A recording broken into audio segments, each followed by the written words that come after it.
দেখুন কীর্তন কত মূল্যবান। কীর্তন হচ্ছে মূল পদাবলী সাহিত্য, শুধু ফালতু বকে যাওয়া কীর্তন গান নয়। কীর্তন গান হচ্ছে পদাবলী সাহিত্যের সাংগীতিক রূপ। যে পদটা আমি গাইলাম, এই গানের 4টে লাইন মাত্র গাইলাম, আর 4টে লাইনেই 4টে নতুন কথা পেলাম। আমাদের ধারণা ছিল পকেট গরম থাকলেই ভক্তি পাওয়া যাবে, পয়সা না থাকলে আবার ভক্তি হয়। এই যে ছেলেটা খোল বাজাচ্ছে, পয়সা না থাকলে খোল কিনতে পারবে? ওই যে উনি বাঁশি বাজাচ্ছেন, পয়সা ছাড়া বাঁশি কিনতে পারবেন? তাহলে উনি আবার বাঁশি বানাতে জানেন, উনি নিজের বাঁশি নিজে বানিয়ে নেন। তা বানাতে গেলেও যে বাঁশির বাঁশটা কিনতে হবে, পয়সা লাগবে তো। পয়সা ছাড়া ভক্তি হবে? তুলসী মালা যে পরবো, তুলসী মালাটা এমনি পাবো? কোনো দোকান থেকে তো কিনবো পয়সা দিয়ে। অনেকেই ভাবেন যে পয়সা ছাড়া বোধহয় ভক্তি হয় না। পদকর্তা বলছে প্রথমেই তুমি ভুল পথে হাঁটছো। হ্যাঁ, সমাজে চলাফেরা করতে গেলে পয়সা অবশ্যই লাগে, কিন্তু ভক্তির জন্য পয়সা বাধ্যতামূলক নয়। গৌরাঙ্গের চরণকে যদি কেউ হৃদয়ে সম্পদ ভাবে, শুধু তার ভক্তি লাভ হবে। আর পয়সা দিয়ে তুমি তুলসী মালা কিনতেই পারো, কিন্তু যদি তোমার গুরুচরণে শ্রদ্ধা না থাকে, অথচ তুলসী মালা পরে ঘুরছো, ভক্তি হবে? তাই গৌরাঙ্গ মহাপ্রভুর চরণটা যদি কেউ সম্পদ ভাবে, তার ভক্তি হবে। এটা প্রথম কথা। দ্বিতীয় কথা শুনলাম যে গৌরাঙ্গের লীলা শুনলে মন পরিষ্কার হবে।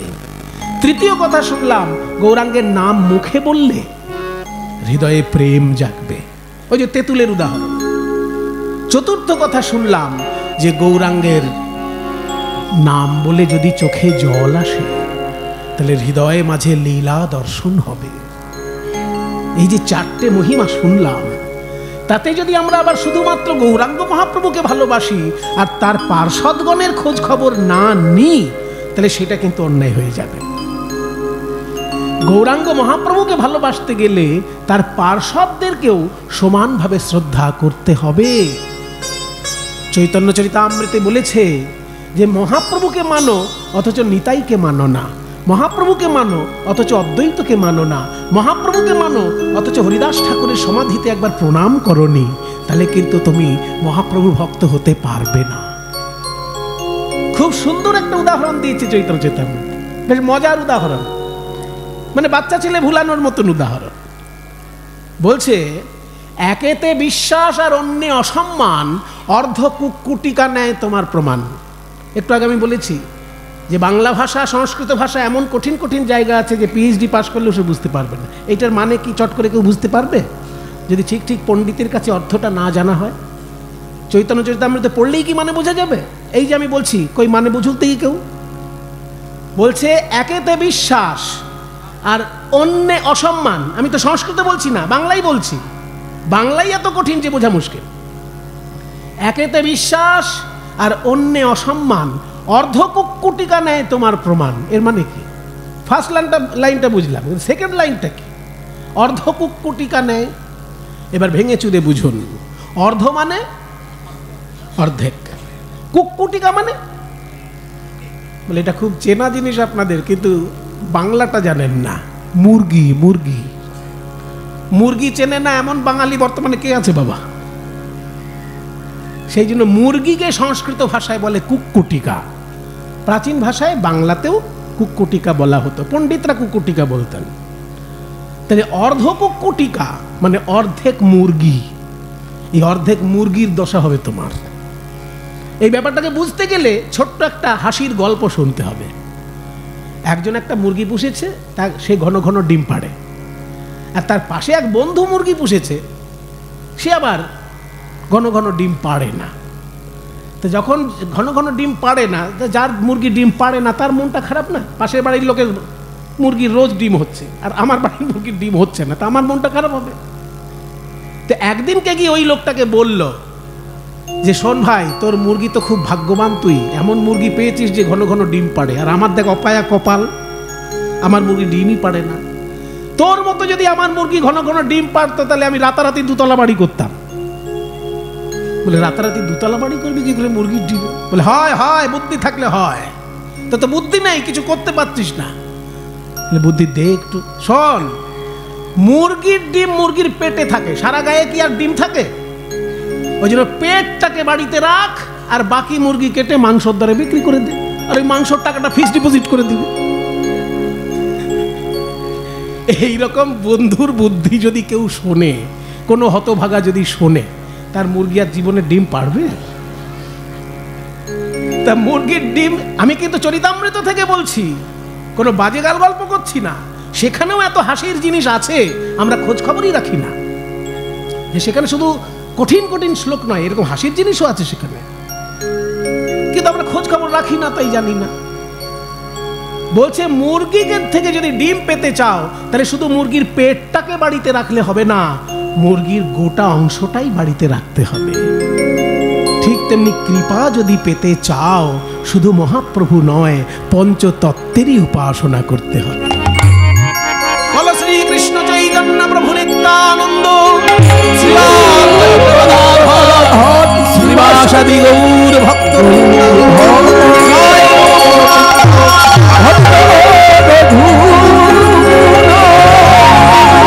শ্রী জীব গোপাল ভক্ত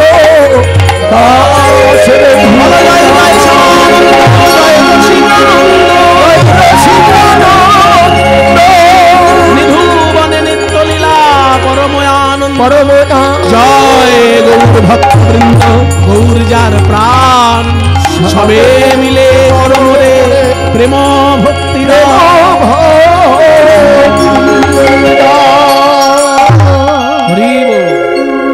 ওই জন্য পদকর্তা সাবধান করে দিচ্ছে যে মহাপ্রভুকে ভালোবাসলে শুধু গৌরাঙ্গকে ভালোবাসলে হবে না, তার পার্ষদগণকেও সমানভাবে ভক্তি করতে হবে। গৌরাঙ্গের সঙ্গীগণে নিত্য সিদ্ধ করি মানে, আমার শ্রী গৌরাঙ্গের সঙ্গীগণে নিত্য সিদ্ধ করি, জয় ব্রজেন্দ্র সুত গৌরমণ্ডল ভূমি যে বাজাতে চিন্তামণি, গৌরমণ্ডল ভূমি যে বাজাতে চিন্তামণি,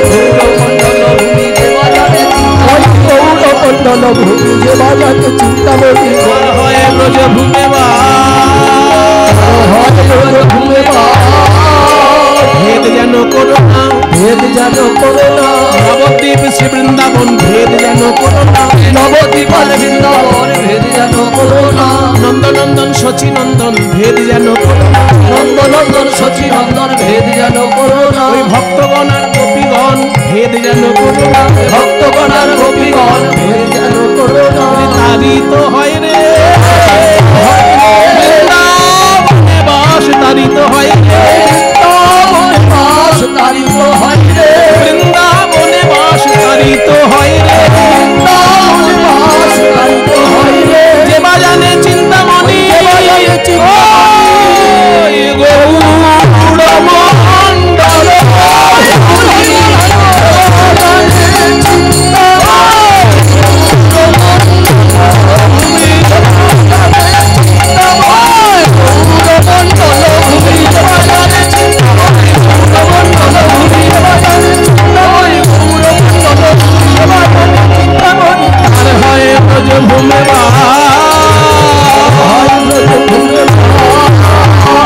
প্রেম রসার্ণবে সে তরঙ্গে যে বাড়বে, সে রাধা মাধব অন্তরঙ্গ, রাধা মাধব অন্তরঙ্গ, গৃহে বা বনেতে থাকে হাগৌরাঙ্গ বলে ডাকে, হে বা বনেতে থাকে হাগৌরাঙ্গ বলে ডাকে, গৃহে বা বনে মানে গৃহে বা বৃন্দাবনে, এখানে বনে মানে কিন্তু জঙ্গলে নয়। দরিদ্র পরিবার, অত্যন্ত দরিদ্র পরিবার, দিন আনে দিন খায়, কোনো দিন হয়তো খাবার জোটেও না, কিন্তু তার মুখ থেকে কেউ হাসি কেড়ে নিতে পারেনি। দিন আনে দিন খায়, কিন্তু কোনোদিন তার মুখ থেকে কেউ হাসি কেড়ে নিতে পারেনি, কারণ মানুষটি কৃষ্ণ ভক্ত, কৃষ্ণ চরণে শরণাপন্ন ভক্ত। সেভাবে আজকে হয়তো গোবিন্দের ইচ্ছা নেই, আমার কিছু হয়তো জুটবে না, হাসি মুখে দিনটা পার করে দেয়। হয়তো আমার আজকে উপোস গেলে শরীরটা ভালো থাকবে, সেই ভেবে হয়তো গোবিন্দ আজকে আমার কিছু ব্যবস্থা করলেন না। এই রকম হতদরিদ্র পরিবারের একজন মানুষ, ভক্ত মানুষ, নাম কৃষ্ণ মণ্ডল, স্ত্রী দুরিকা দেবী ইচ্ছা প্রকাশ করে বললেন, দেখো গিন্নি, আমার খুব ইচ্ছা জগন্নাথ দর্শন করে আসি। জগন্নাথ দর্শনে যাবে কি করে? তোমার তো গাড়ি ঘোড়ার পয়সা নেই। গাড়ি ঘোড়া না থাক, দুটো পা তো দিয়েছে ভগবান। আমাদের 10টি ইন্দ্রিয় দিয়ে কৃষ্ণ সেবা করতে হয় বাবা। মায়ের একটা জিনিস আজকে জেনে রাখুন, এই কথাটা চট করে বলা হয় না আমার। ঋষিকেন ঋষিকেশ সেবনং ভক্তির উচ্চমা। বলছে উত্তম ভক্তি কাকে বলে? ভক্তি তো 3 রকমের আছে, সাধন ভক্তি, সাধ্য ভক্তি, প্রেম ভক্তি। তাহলে এই যে সাধ্য সাধনের ঊর্ধ্বেও যে গোপী প্রেমের ভক্তি, 3 রকমের ভক্তি, তার মধ্যে উত্তম কোনটা? বলছে ঋষিকেন ঋষিকেশ সেবনং। ঋষিকেন ঋষিকেশ, ভগবানের এক নাম ঋষিকেশ। ঋষিকেশ মানে কি? অনেকে উচ্চারণ করতে পারে না, তাই ঋষিকেশ বলে। এই কোথায় বেড়াতে যাচ্ছ গো? বলে যে ঋষিকেশ, কেদারনাথ, তারপরে বদ্রী নারায়ণ, ঋষিকেশ বলে। কথাটা কিন্তু ঋষিকেশ নয়, ঋষির কেশ ওইসব নয়। কোনো মুনি ঋষির চুল নিয়ে ওখানে তীর্থ তৈরি হয়নি।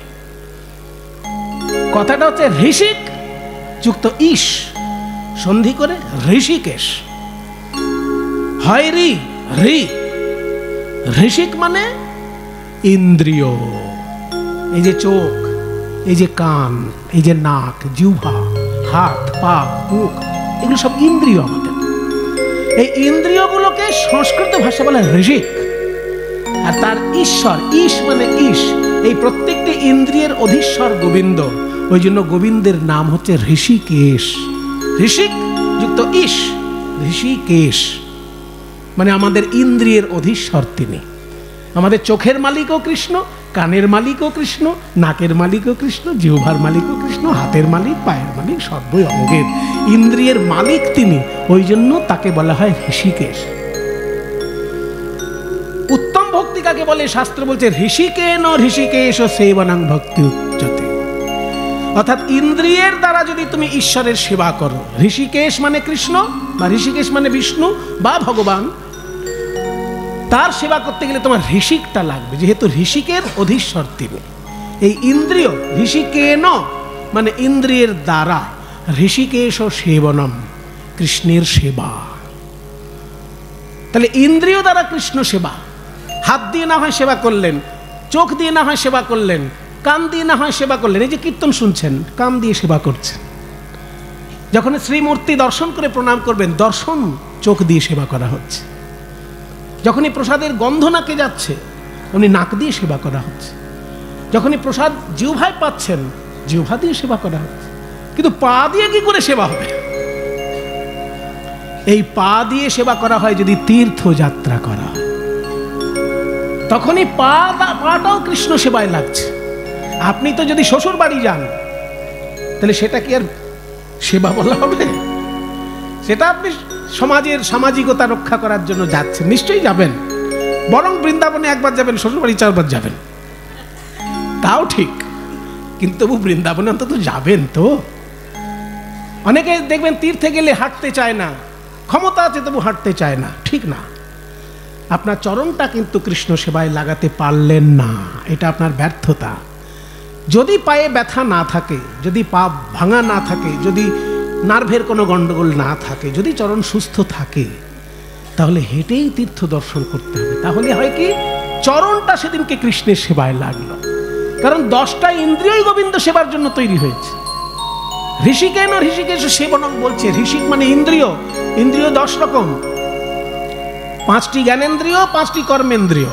জ্ঞান অর্জন হয় 5টা দিয়ে, আর কাজ করা হয় 5টা দিয়ে। জ্ঞান অর্জন কারা কারা করে না? চক্ষু, কর্ণ, নাসিকা, জিহ্বা, ত্বক। এই যে চক্ষু, এই যে কর্ণ, এই যে নাসিকা, এই যে জিহ্বা, এই ত্বক, এই 5টা দিয়ে জ্ঞান অর্জন হয়। ত্বক দিয়ে বুঝতে পারি ঠান্ডা না গরম, জ্ঞান অর্জন হচ্ছে। তাই জ্ঞান অর্জন হয় বলে এগুলোকে বলে জ্ঞানেন্দ্রিয়। আর অন্য ইন্দ্রিয়গুলো দিয়ে কাজ করা হয়, সেই জন্য কর্মেন্দ্রিয়। সেগুলো কি কি? মুখে খাবার দিলে খাবারটা চিবানো হচ্ছে, মুখ দিয়ে খাবারটা চিবানো যখন হচ্ছে কাজ করা হচ্ছে, জ্ঞান অর্জনের জন্য নয়। জ্ঞান অর্জন করছে জিহ্বা কিন্তু জ্ঞান অর্জন করছে, ও স্বাদটা বুঝছে, আর চিবানোর কাজটা করছে দাঁত মুখ। এটা হচ্ছে কর্ম, সেই জন্য কর্মেন্দ্রিয় মুখ পানি মানে হাত, পাদ মানে চরণ, পায়ু এবং উপস্থ। এই 10টি ইন্দ্রিয় সবটাই কৃষ্ণ সেবায় লাগানো যায়, গুরুর কাছে শিখতে হবে। গুরু আপনাকে সবগুলোই খুলে বলবেন, আমি সবগুলো খুলে বলবো না। আমার দ্বারা যতটা পর্যন্ত আসরে দাঁড়িয়ে বলা সম্ভব আমি সেইটুকুই বলবো। তাহলে চরণটা কৃষ্ণ সেবায় লাগবে কখন না? চরণটা কৃষ্ণ সেবায় লাগবে যদি এই চরণে আমি হেঁটে হেঁটে তীর্থ দর্শন করি, পাটা তখন আমার গোবিন্দের কাজে লাগছে। সেই জন্য যদি আমার পয়সা না থাকে সে তো আনন্দের কথা, আমার পা দুটো দিয়ে আমি তীর্থযাত্রায় যাব, আমার চরণটা সার্থক হবে। চলুন, জগন্নাথ দর্শনে চলেছেন দুঃখী মণ্ডল, আমরাও একটুখানি যাই সেই জগন্নাথ দর্শনে। সবাই একটু হাত জোড় করুন, কারণ এই জগন্নাথের স্তব আমি যেটা গাইব স্বয়ং চৈতন্যদেবের শ্রীমুখ থেকে অনর্গল প্রকাশিত হতো। এই শ্লোকাবলী জগন্নাথের মুখের দিকে তাকিয়ে তিনি অনর্গল যে স্তব পাঠ করতেন, সেই শ্লোকই এইগুলো। জগন্নাথ স্বামী নয়ন পথগামী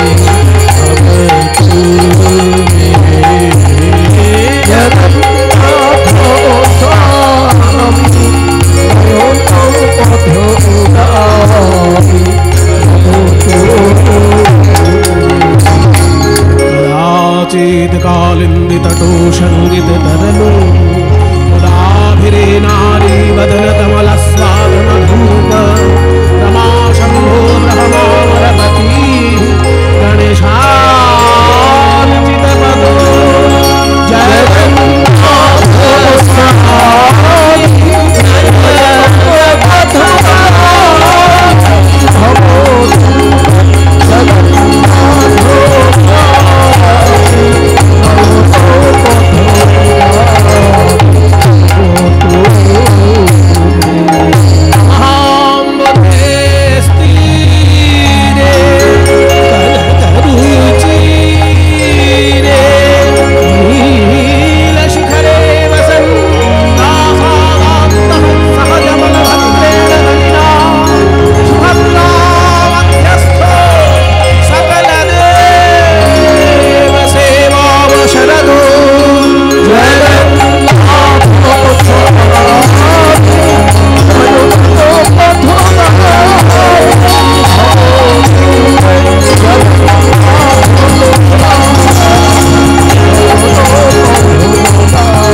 विनती करू तो देई तुलसी तिलो देह समर्पणु दया बिछोड़ बिमोय तुहे राधा बाबा उमा भवो हे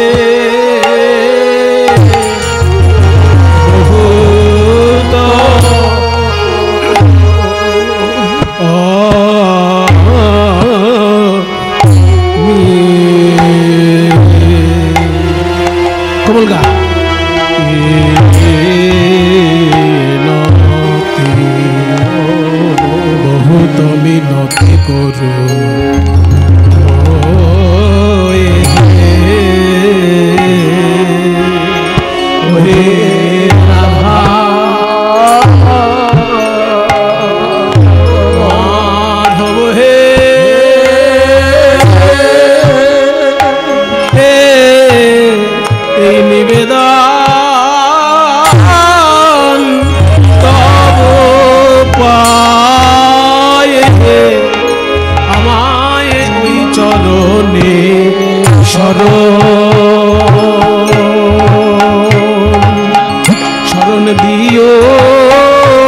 নিবেদন মধ্যম দশ খুশি তাল আমায় চরণে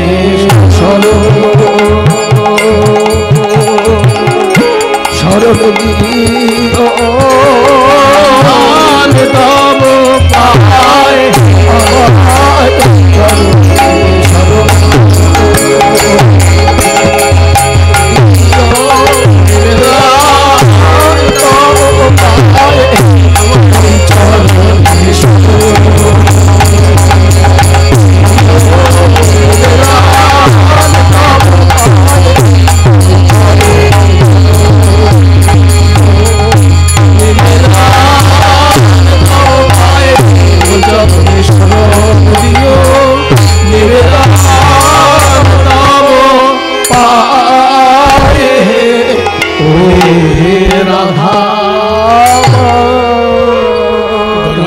दोष गुण लेश ना पाओ भी जब तु कर विचार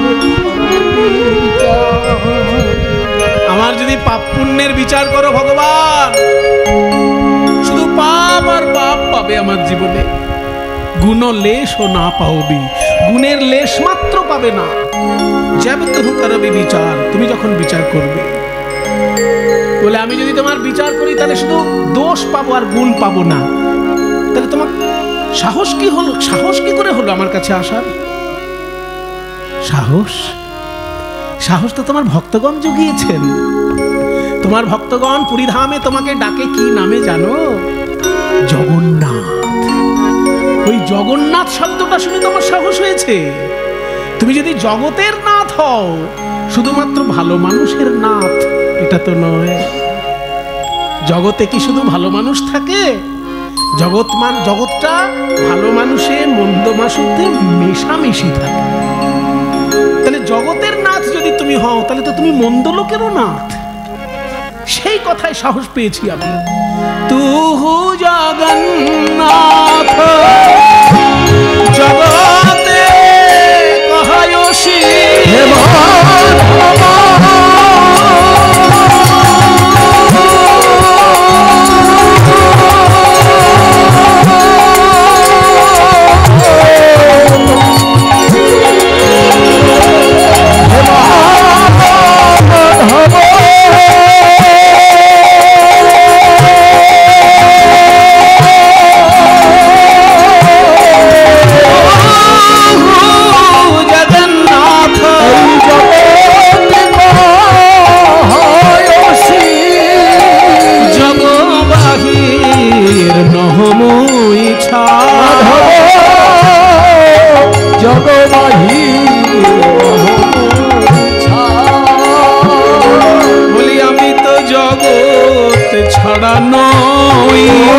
আমি তো জগৎ ছাড়া তুমি হলে এই জগতের নাথ, আমি তো জগৎ ছাড়া নই। মাধব তুমি হলে জগতের নাথ, আমি সেই ভরসায় তোমার ডাকি। তুমি হলে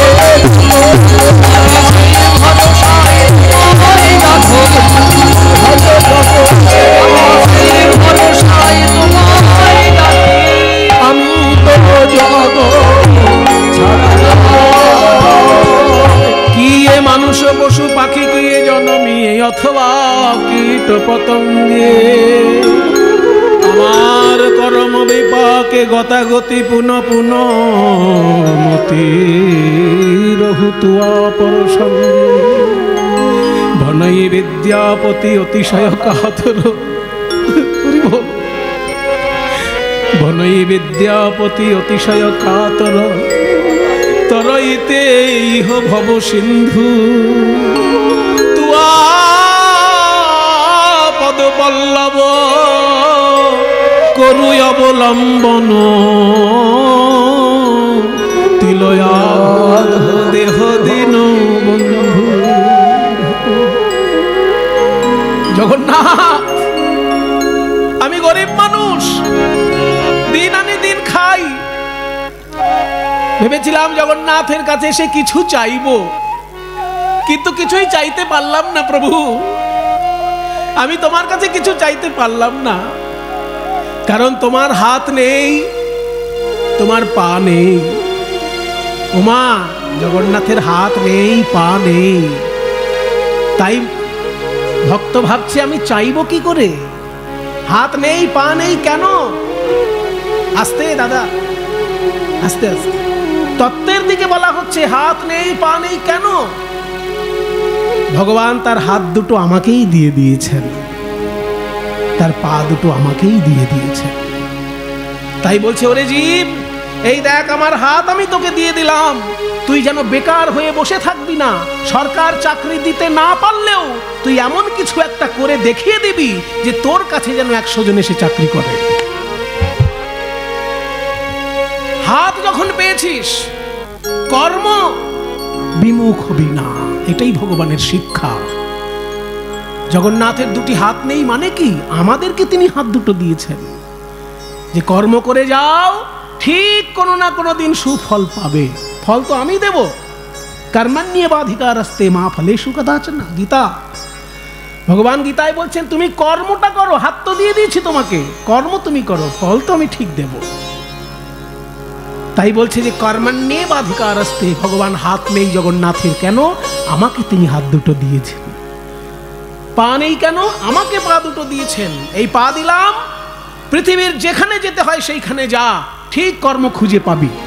তোর পাড়ায় যদি কর্ম না থাকে শহরে যা, শহরে যদি না থাকে অন্য রাজ্যে যা, অন্য রাজ্যে যদি না থাকে দেশের বাইরে গিয়ে দেখ, সেখানেও কিছু কাজ পাবি। তাহলে পা যখন পেয়েছিস, কর্মের উদ্দেশ্যে যেখানে ছুটে যেতে হয় যা। তাহলে আমাকে যিনি হাত দিয়েছেন, আমাকে যিনি পা দিয়েছেন, সব দিয়ে নিঃস্ব হয়ে মন্দিরে বসে আছেন, তার কাছে আমি নতুন করে কি চাইব? কিন্তু কষ্ট করে হেঁটে হেঁটে যখন দর্শন করতে এসেছি, খালি হাতেও ফিরে যাব না। তোমার চরণে আমি ভিক্ষারে আঁচল পেতে দিলাম জগন্নাথ। আমায় যদি তুমি কিছু দেবে মনে করো, তাহলে যেন একটি কৃষ্ণ ভক্ত সন্তান দিও। হরি বল, হরি বল। ভক্ত সন্তান দিও,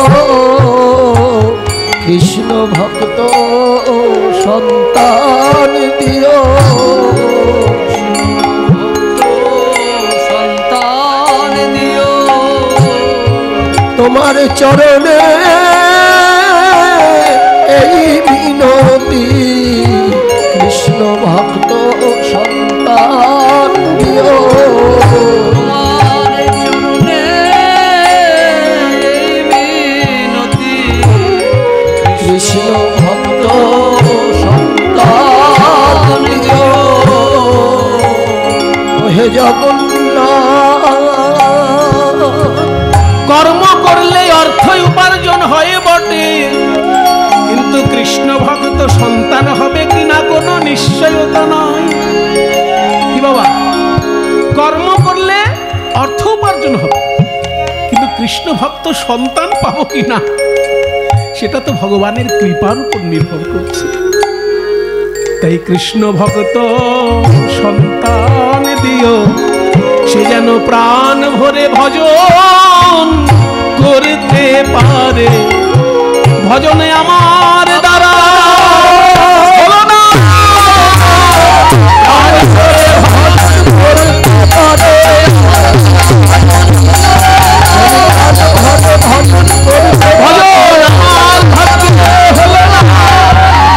কৃষ্ণ ভক্ত সন্তান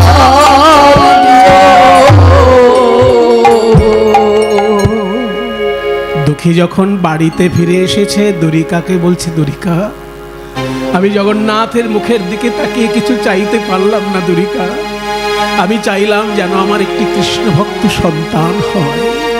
দ্বারিকা বলেছে, ঠিক চেয়েছো স্বামী, তুমি ঠিক চেয়েছো।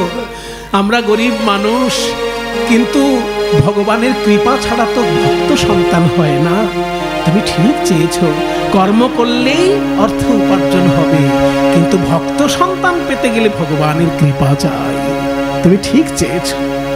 দেখতে দেখতে সেই ঘর আলো করে জন্মগ্রহণ করলো ছোট্ট একটি ছেলে। ধারেন্দাতে জন্মিল দুঃখী মণ্ডল, ওই ধারেন্দাতে জন্মিল দুঃখী মণ্ডল, ধারেন্দাতে জন্মিল দুঃখী মণ্ডল, ধারেন্দাতে জন্মিল দুঃখী মণ্ডল, ধারেন্দাতে জন্মিল দুঃখী মণ্ডল। মাতার নাম দুরিকা, পিতা কৃষ্ণ মণ্ডল, ওই মাতার নাম দুরিকা, পিতা কৃষ্ণ মণ্ডল, মাতার নাম দুরিকা, পিতা কৃষ্ণ মণ্ডল, ওই মাতার নাম দুরিকা, পিতা কৃষ্ণ মণ্ডল। পুত্রহেরি পিতা মাতার আনন্দ না ধরে, পুত্রহেরি পিতা মাতার আনন্দ ধরে, পাড়া প্রতিবেশী সবে জয়ধ্বনি করে, ওই পাড়া প্রতিবেশী সবে জয়ধ্বনি করে, উলুধ্বনি সম্বর্ধনী করে নারীগণ, উলুধ্বনি সম্বর্ধনী করে নারীগণ, উলুধ্বনি সম্বর্ধনী করে নারীগণ। ওই বাহু তুলে জয়ধ্বনি করে ভক্তগণ, দুটি বাহু তুলে জয়ধ্বনি করে ভক্তগণ। ও কৃষ্ণদা, আরে মশাই আপনাকে দেখলেই আমার হিংসে হয়। কানে বলুন তো। কপাল আপনারও আছে, আর কপাল আমারও আছে, আছে তো, কিন্তু আপনার কপালটা হলো পাতা চাপা, আর আমার কপালটা হলো পাথর চাপা। পাথর চাপা। ঠিক বুঝতে পারলাম না, খুলে বুঝিয়ে দেন। বলবো? শুনুন, বলুন। পাতা যদি পড়ে থাকে, একটু হাওয়া দিলেই পাতা সরে যাবে আর কপাল খুলে যাবে। কিন্তু পাথর চাপা কপাল যদি হয় বাবা, ও ঝড় আসলেও পাথরও সরে না আর কপালও খোলে না। আপনার এতগুলো ছেলে পিলে আছে বাড়িতে, আবার জগন্নাথের কাছে গিয়ে একটা ছেলে পেয়েছেন, তাহলে আপনার এটা পাতা চাপা কপাল হলো না?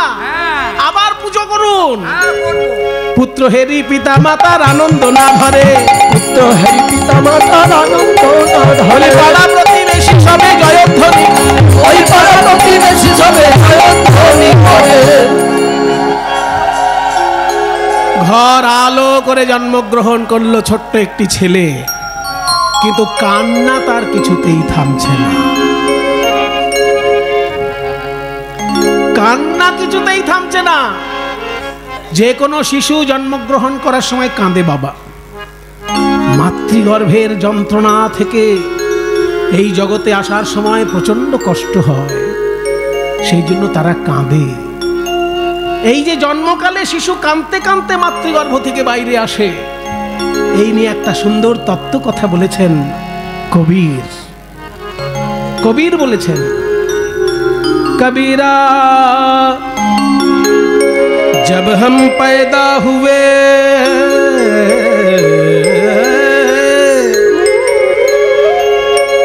যখন আমরা জন্ম নিলাম, जग हंसे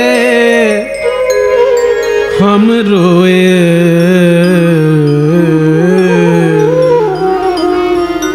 জগৎ সেদিন হেসেছিল, আমরা সেদিন কেঁদেছিলাম। দেখ দেখ কি সুন্দর একটা ফুটফুটে বাচ্চা জন্মেছে, কি সুন্দর ফুটফুটে বাচ্চা, আর যে বাচ্চা সে কিন্তু কাঁদছে, ওয়া ওয়া। তাহলে পাড়ার লোক হাসছে, শিশুটি কিন্তু কাঁদছে। ওই জন্য কবির বলছেন, ऐसी करनी कर चलो, এমন কিছু একটা কাজ জীবনে করে দেখাও, हम हंसे, তুমি হাসতে হাসতে বিদায় নেবে, जग रोए, জগৎ যেন তোমার জন্য কাঁদে। হাসি হাসি পর্ব ফাঁসি, দেখবে ভারতবাসী, একবার বিদায় দে মা ঘুরে আসি। ক্ষুদিরাম বসু হাসতে হাসতে ফাঁসি পড়েছিল ভারতের স্বাধীনতা কামনা করে, আজকে সারা ভারতবাসী তার জন্য কাঁদছে, সে কিন্তু হাসতে হাসতে ফাঁসি পড়েছে। তাই বলছে, তুমি যখন জন্মেছো তুমি কেঁদেছো, লোক হেসেছে, এমন কিছু কাজ জীবনে একটা করতেই হবে যে তুমি হাসতে হাসতে যাবে, লোকে তোমার জন্য কাঁদবে। তত্ত্বপূর্ণ ভজন বাবা। এই ভজনটায় কবির বলছেন যে মানুষের জন্ম হলে লোকে তাকে উপহার দেয়, আমাদেরও জন্মের সময় ভগবান আমাদেরকে উপহার দিয়েছেন। কি উপহার দিয়েছেন? চাদরিয়া, একটা চাদর উপহার দিয়েছেন। সেই চাদরটার নাম হলো নরদেহ। চাদরিয়া জেনে রে জেনে জেনে জেনে জেনে জেনে জেনে জেনে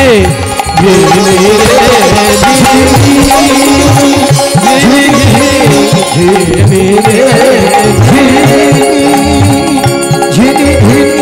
ঝিনি রে ঝিনি नाम नाम रस भीनी चदरिया झिनी रे झिनी राम नाम रस भीनी चदरिया रे झिनी अष्ट कमल का चरखा बनाया पांच तत्व की पूरी चरखा अष्ट कमल का चरखा बनाया पांच तत्व की पूरी। একদম গোড়া থেকে ব্যাখ্যা হচ্ছে। চাদর তৈরি করতে গেলে সুতো চাই, আর সুতোটা কোথা থেকে আসছে? চরকা থেকে। চরকা থেকে সুতো বেরিয়ে এসে চাদর তৈরি হচ্ছে। তেমনি পিতৃদেহ, বাবার শরীরটা একটা চরকা, সেখানে 8টা পদ্ম ফুল আছে। এই শরীরকে চিন্তা করলে 8টা পদ্ম ফুল ভাবতে হয় ভিতরে। মাথায় একটা সহস্রদল পদ্ম, দুটি ভুরুর মাঝখানে একটি পদ্ম, কণ্ঠে একটি পদ্ম, হৃদয়ে একটি পদ্ম, নাভিতে একটি পদ্ম, নাভি নিম্নে একটি পদ্ম, আর মেঢ্র মূলে মেঢ্র অগ্রে মোট 8টি পদ্ম ফুল আছে পিতৃ শরীরে। এই 8টি পদ্ম ফুল থেকে আমার এই দেহের সুতোটা ওখান থেকে এসেছে। अष्ट कमल का चरखा बनाया। আর 5টি তত্ত্ব এসেছে মায়ের দেহ থেকে। 5 তত্ত্ব, ক্ষিতি অপ তেজ মরুদ্ভম। 5 तत्व की पूर्णी चरैया अष्ट कमल का चरखा बनाया पांच तत्व की पूर्णी। মাতৃগর্ভে আমাদের এই দেহ চাদরটা তৈরি হয়। সময় লাগে কত? কবির দাস বলছেন 9-10 মাস बुनन को लागे। 9-10 मास बुनन को लागे। 9-10 मास बुनन को लागे। কিন্তু যারা মূর্খ তারা এই মূল্যবান চাদরটাকে ময়লা করে ফেলে। मूर्ख मैली कीनी चदर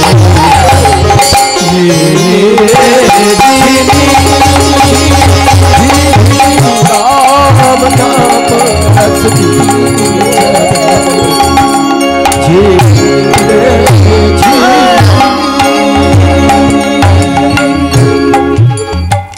মাতৃগর্ভ থেকে চাদর তৈরি হয়ে যখন বাইরে এলো তখন কোথায় নিয়ে গেলাম?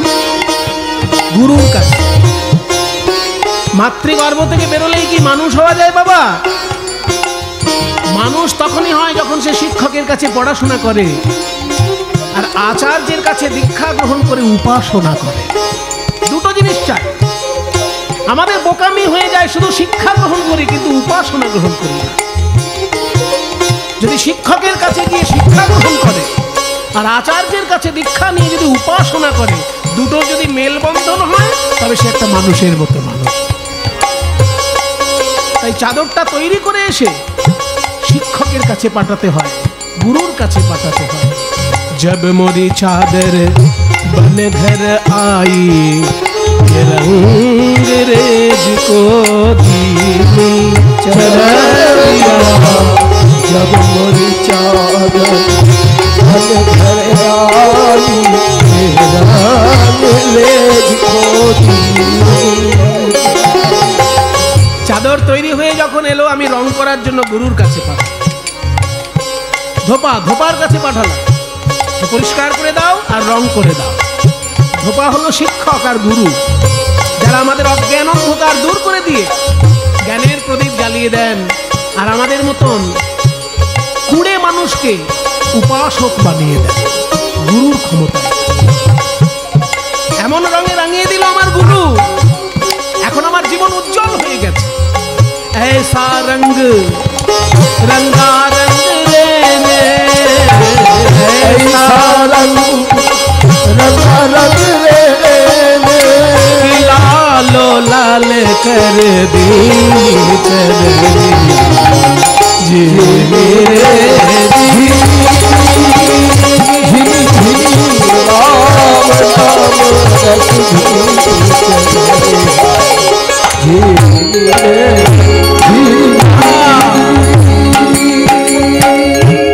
এই সুন্দর চাদর শুধু আমি পেয়েছি তা নয়, আপনারা পেয়েছেন তা নয়, পূর্ব যুগে আচার্যগণও পেয়েছে। তারা কারা? ध्रुव प्रहलाद सुदामा ने ओढ़ी चदरिया रे। ध्रुव प्रहलाद सुदामा ने ओढ़ी चदरिया रे। যেরকম নরদেহ আমি পেয়েছি সেই রকম নরদেহ ধ্রুব পেয়েছিল, প্রহ্লাদ পেয়েছিল, সুদামা পেয়েছিল, কিন্তু তারা সদ্ব্যবহার করেছে, আমরা সদ্ব্যবহার করতে পারিনি। ধ্রুব প্রহ্লাদ সুদামা ने ओढ़ी, ধ্রুব প্রহ্লাদ। সাবধান সাবধান, এই চাদর নিয়ে কেউ যেন অহংকার করো না। চাদর ओढ़ शंका मत करियो, ये 2 दिन तुमको दिन, দুদিনের জন্য তোমায় দেওয়া হয়েছে, যে কোনো সময় উনি কেড়ে নিতে পারেন। 2 दिन तुमको दिन, मूर्ख लोग ये भेद नहीं जाने, মূর্খ লোকেরা এসব কথায় কান দেয় না। তারা কি করে জানো?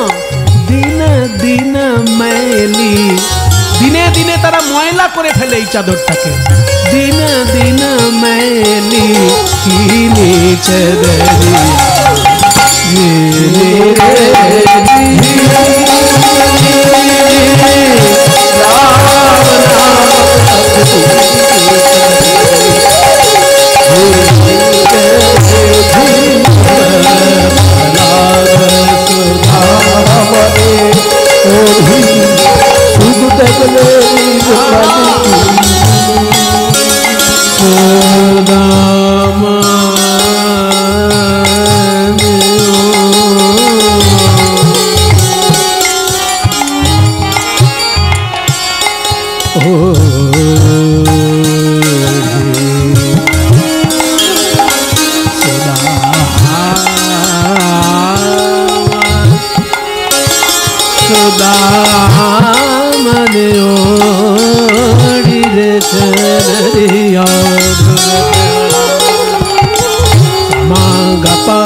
प्रहलाद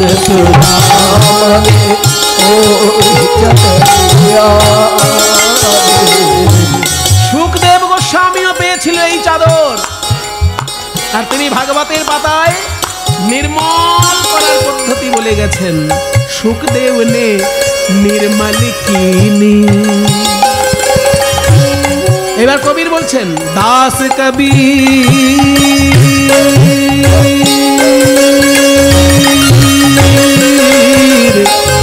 दास कबीर ने ऐसी ओढ़ी, दास कबीर ने ऐसी ओढ़ी कि ज्यों की, मजार कथा, दास कबीर ने ऐसी ओढ़ी कि ज्यों की त्यों धर देनी।